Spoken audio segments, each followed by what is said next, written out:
Xin chào mừng các bạn đã đến với kênh YouTube của mình và mình xin tự giới thiệu. Mình là một họa sĩ tự do và mình rất thích vẽ tranh và tô màu. Ngày hôm nay mình sẽ tô màu những bức tranh thật là đẹp và tuyệt vời để gửi tặng đến các bạn. Và mình rất mong rằng các bạn hãy ủng hộ mình bằng những lượt like và lượt đăng ký kênh khi xem video của mình. Mình xin cảm ơn các bạn rất là nhiều. Và mình mong rằng các bạn luôn luôn ủng hộ mình nhé. Cảm ơn các bạn. Xin chào tất cả các bạn đã quay trở lại kênh YouTube của mình. Video ngày hôm nay mình sẽ tô một sản phẩm gấu túi nha các bạn ơi. Xin chào tất cả các bạn, video này mình sẽ tô một sản phẩm kính dâm. Xin chào tất cả các bạn, video ngày hôm nay mình sẽ tô một sản phẩm con mực này.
Chào các bạn,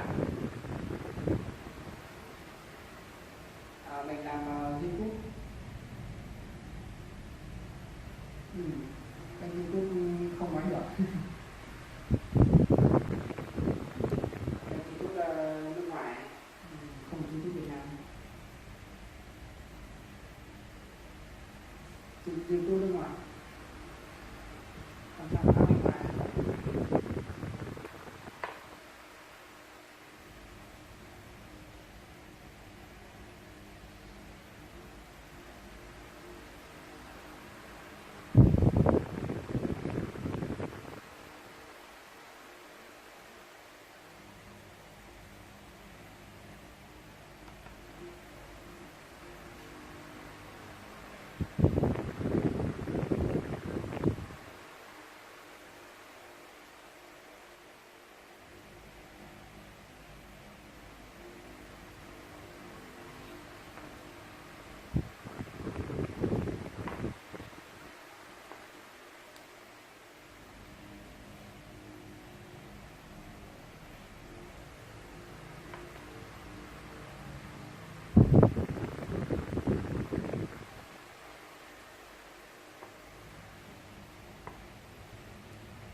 Vâng, chào mừng các bạn đã đến với kênh YouTube của mình. Mình xin tự giới thiệu. Mình là một người rất thích vẽ tranh và tô màu. Mình là một họa sĩ tự do Video ngày hôm nay mình sẽ hướng dẫn mọi người cách tạo ra những sản phẩm thật là tuyệt đẹp. Và mình mong rằng các bạn luôn luôn theo dõi mình và ủng hộ mình bằng những lượt like và lượt đăng ký kênh. Mình cảm ơn các bạn rất là nhiều.